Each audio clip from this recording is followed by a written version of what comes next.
Hello, I'm Dr. Sean Dubervac. Welcome to CES. We are here to talk about all things retail. I am joined by Deloitte's very own Ed Johnson and Maggie Gross. Thank you both for joining us here at CES. Let's dive into it.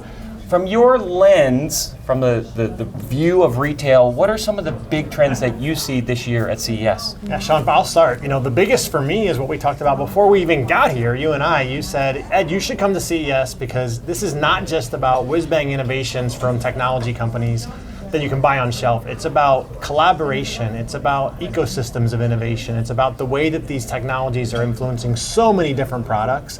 As I walked around the floor yesterday, I saw so many examples of a technology from one company being exhibited by another company.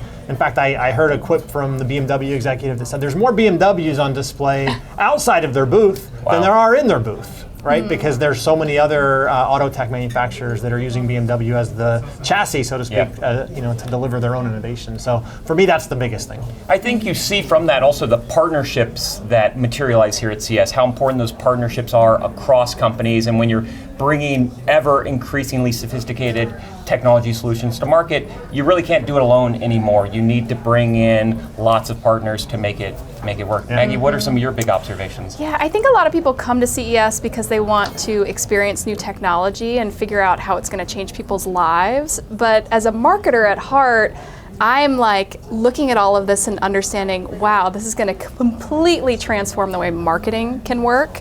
I think we all know that the consumer journey has never been linear. Right. Nobody really makes their decisions learn, shop, buy, use, repurchase. That's just the simplest way that we can put it on a slide. Now with all of this technology, all of the screens, all of the connectivity that people have just in their day-to-day behavior, I think marketers have the ability to truly follow the reality of the consumer journey and intersect with people naturally. I think it means that, of course, marketers are going to have to be a little bit more sensitive. They're showing up in places maybe they haven't been before.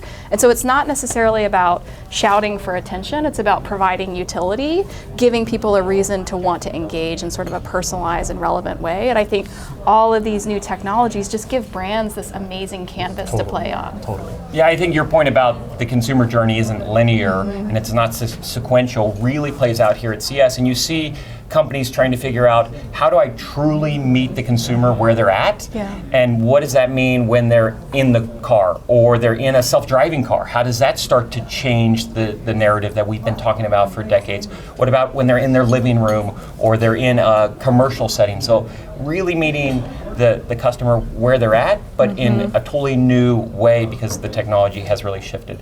Let's go a little deeper.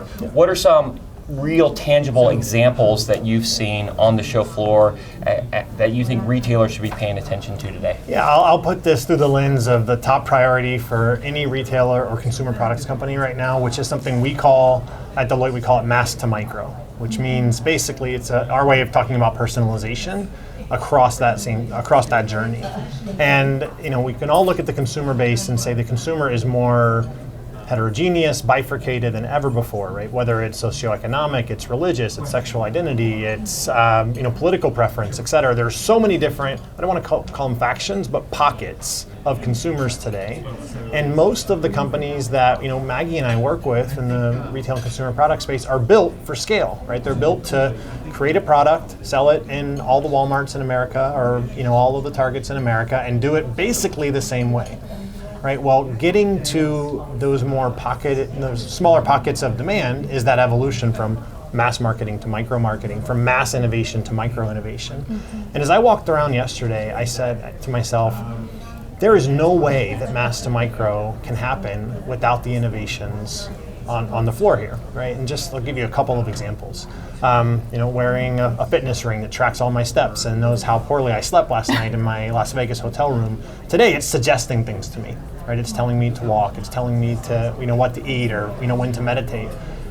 That data can be sold to insurance companies. It could be sold to product companies. It could be to market to me differently, right? And all of that technology, they're on display here. But so are all of the interfaces, so are all the analytics, so is the GPU required to do that processing to make those suggestions to me.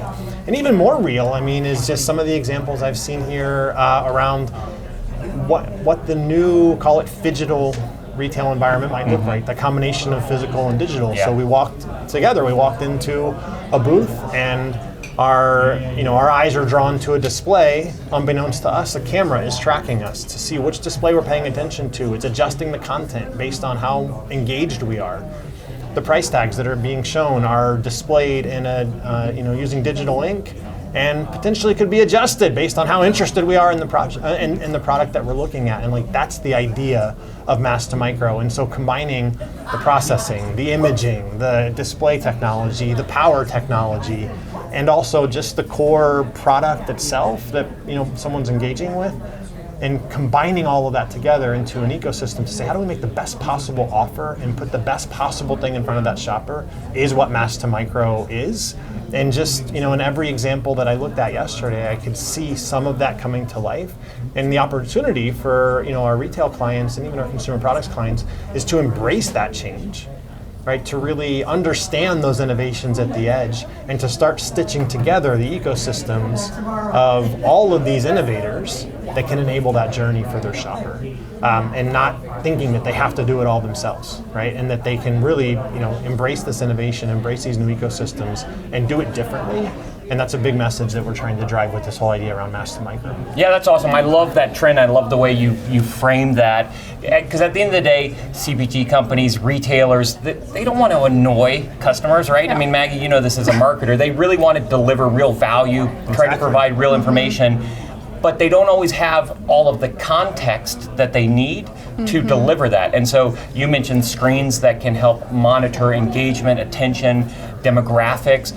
By doing that, they can become adaptive to who's there, other things like the weather. You can start to pull in other information, and you can really start to create a meaningful connection with a consumer because you understand better the state of that consumer. You understand their emotional state, you understand the environment in which they're in, maybe you understand if they're in a hurry or not, and so you understand how much time you have. All of those dynamics, all of that data that wasn't being captured before is now being captured, and we can start to push that into the decisions that we are, that we're captured, making. connected, processed, and acted on is all possible now. Like, maybe it was captured before in silos, and now it's being captured, consolidated, harmonized, and acted on by a lot of the technologies on display here. Yeah, that's awesome. Yeah, Maggie, what are exactly. some of the things you see?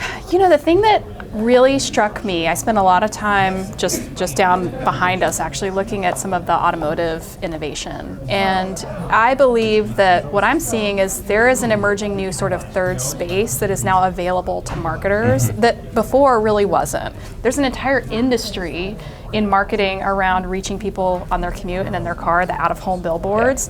That is the mass, and the micro is now the screens that are in people's car. So everybody sees the same billboard, but perhaps you, me, and Ed are getting different messages about the concert that's coming up because they know what, or they know how well Ed slept last night, and maybe he shouldn't go to the concert tonight. But I think that's really, really fascinating. I also think anytime you have a sort of new emerging media channel where you're reaching consumers in a new place where they otherwise thought that they were in private, it does create like a tension of trust.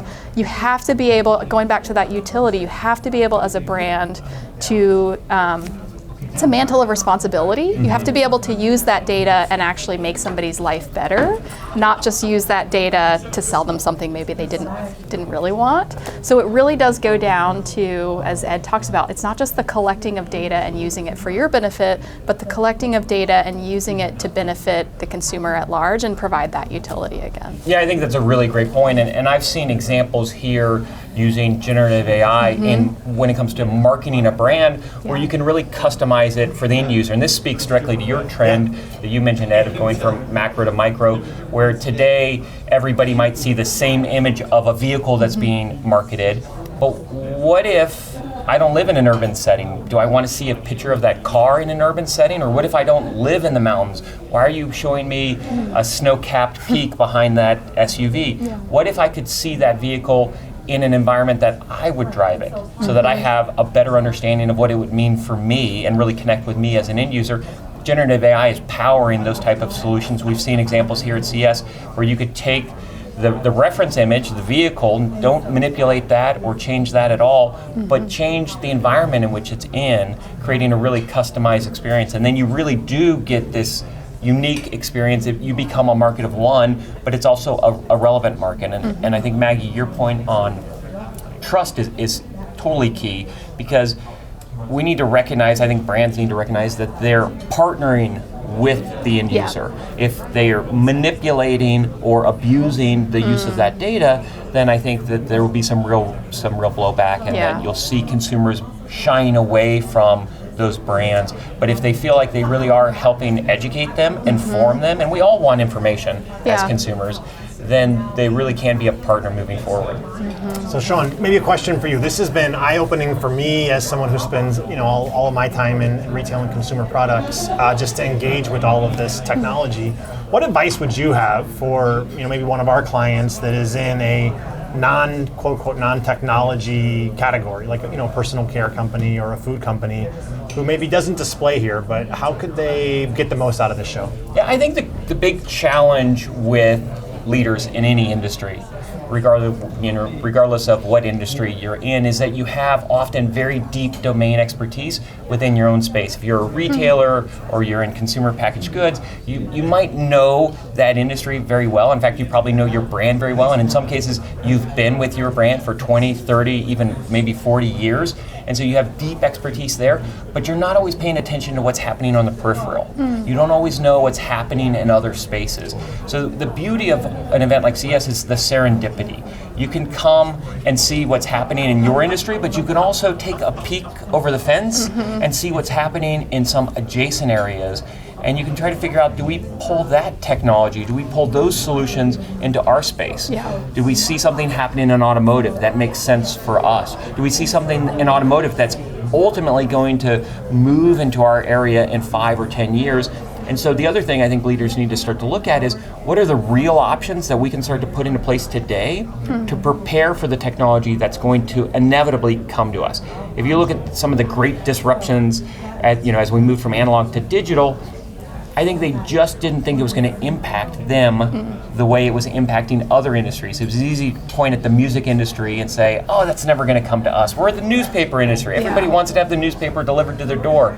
But recognizing that those technologies inevitably do come, that the disruption inevitably does arrive, I think can help leaders prepare for that future and pull that future forward.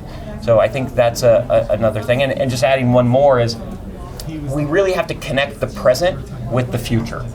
It's so easy to get caught up with what we have to deliver this week, this month, this quarter. We're delivering against relatively short-term result requirements.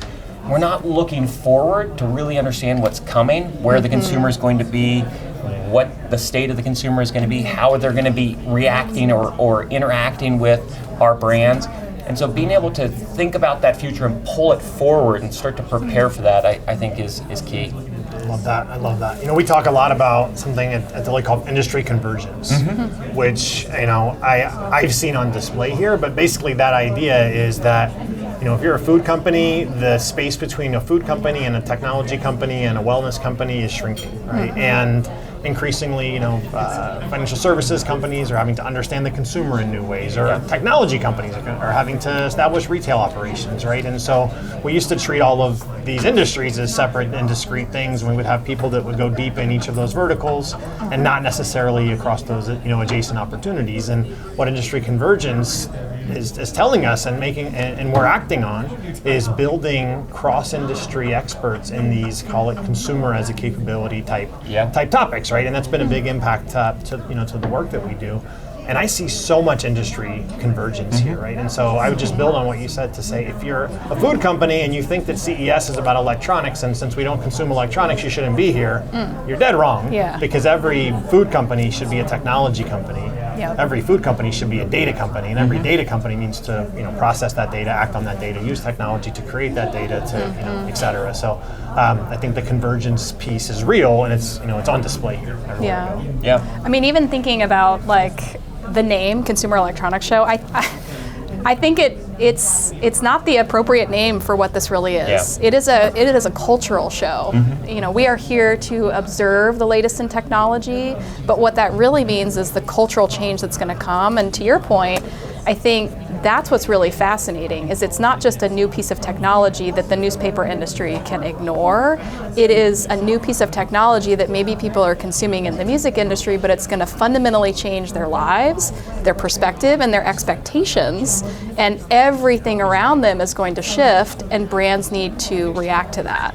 So I just have really loved the cultural aspect, imagining what, some of these things that today look like interesting pieces of technology, imagining what they're going to do for the way that the average person lives their lives, and how that opens new opportunities for brands to engage. Yeah, I think you raise a really important point that while it's a technology show, we all know that the societal shifts happen much slower. And so you have to figure out, how are we using these technology shifts to ultimately prepare our end users, drive adoption in these type of experiences that we're delivering. Ultimately, and that's what brands are doing. They're delivering an experience, a holistic experience from the first touch till they bought the product, till they used the product. How do we create this seamless, rich experience for our consumers? And then also, how do we think about tying all of that together? One of the things we haven't talked about is AI, of course, and that has been a topic at every single exhibitor here at CES. It started from the very beginning of the show. It'll, long run into the rest of the year. What are some of the things that you saw here as it relates to AI that you think will really impact consumer packaged goods, consumer brands, and retailers? Yeah, just a couple of data points, right? We just released this morning our annual outlook for the CPG industry. 80% of the clients we talked to said they're increasing their AI spending this year. That's probably not surprising. Disproportionately, we looked at the highest performing companies. They said even more so. And this is the year that they believe they will scale those innovations, as opposed to just pilot and pilot after proof of concept and pilot themselves to no value. They're actually scaling. And in particular, they're scaling in the back office, right? And so what I think is just so interesting about some of the things that we've seen here are just the applications of AI in a consumer grade way. We walked by a display yesterday that was, basically a VR of a person, and you could talk to that person in any language, and the I don't know what you would even call that. The image. The avatar. The avatar, maybe, thank you, that's the right word. The avatar would respond to you in your native language. And so imagine that for customer service. Imagine that in the aisle of the store. Imagine that in certain luxury settings where you're really trying to create a conversation with the shopper, and you might not have someone in the store that speaks that language, but having the knowledge base attached to a language model and then represented via that avatar that can quickly translate that knowledge base into the local language is so amazing, right? And and that's another shift from mass to micro, right? We're only going to sell in English. No. We're going to sell in 100 plus languages because we have this technology, and that's an application of AI. And the other one is, I talked about it already, but those displays and the advertising effectiveness is interesting and done, via pretty basic analytics once you capture the image, but then the AI comes in to say, okay, that wasn't effective. Let's think about next best offer. Let's think about next best action. Let's think about that person. It literally differentiated not just our genders as we walked them together, Maggie and I. It took a guess at how old we were. It was pretty right. It was close. Say the answer, but it was pretty close. And then it could push something to us that was relevant to our age and our gender in that moment. And the next thing, it's going to look at our body temperature and know that I'm parched, I need water, right? And then it's going to suggest some kind of refreshment to me. And I think that's powerful, and that's AI on display, very relevant to retail. But even as you talk about, a lot of our clients that are really scaling the back office, I think you scale back office AI, you're collecting massive amounts of data that then marketing in the front office has the ability to react to.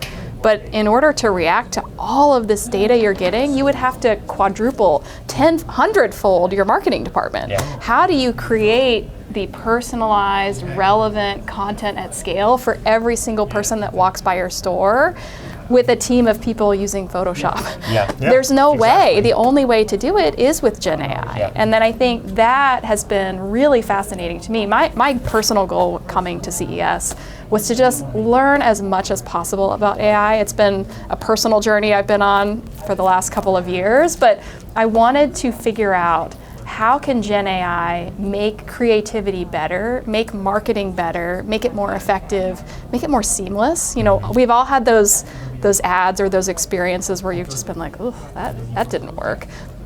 Gen AI should enable that to never happen again, and that back office data that's being collected as the clients are scaling is actually what's going to enable marketing to, I think, reach an entirely new sort of point in effectiveness. Yeah, I think you bring a really important point up about that scale, Yeah. and that if we really want to bring macro to micro, if we really want to have it be an experience of one, a market of one, then we really do have to figure out how to embed AI in all of these different processes, in the creativity process, in the delivery process, in the measurement and monitoring process. We have to figure out how to do that, to pull it all together so that we really can scale this vision that we have long talked about of meeting the customer where they're at and really letting them see themselves in the brand. Your point about translation, I think, is a key example where they can start to say, oh, I speak a different language, but I still see myself in this brand. But so does the brand.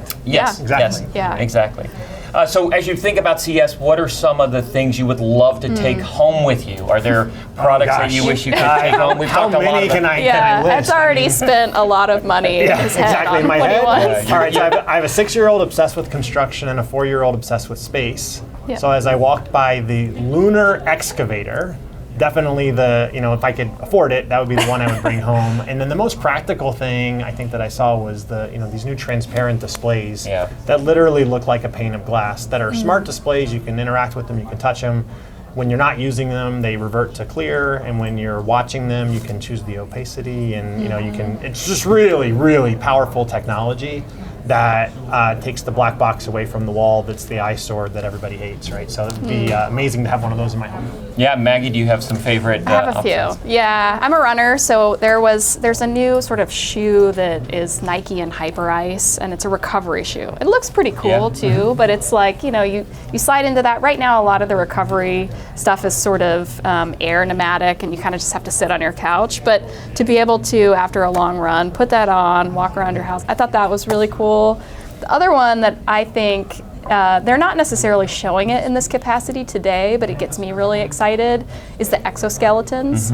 On a personal note, my husband is a C6 quadriplegic, so exoskeletons are really interesting to me because I think about, right now they're meant to help workers lift heavy weights, protect themselves from injury.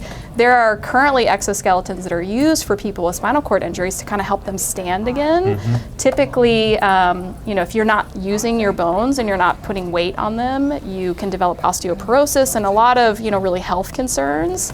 And I just think that the entire sort of field of exoskeletons has a huge potential for just enabling people with maybe mobility challenges in general to access the life that they want that isn't always available to them. So I thought that was really impressive. Yeah, that's awesome. I mean, I think that really highlights the value of all of this technology. We talk about all the benefits that industries can have, but at the end of the day, it is about making the world a better place. And you see a lot of examples here on water purification, better use of electricity so we're not drawing on the grid as much. And then ultimately at the very end of the day, it is all about that human experience and how can we use technology to do good and to make life better. Our whole motto in our industry is enriching life's big and small moments, and that's exactly what a lot of this technology can do. Right? Yeah, well, Ed, Maggie, thank you so much for joining us here at CES. I'm excited to continue to follow this journey, to watch how consumer brands and retailers take advantage of the future and how they pull that forward into all of their own strategies.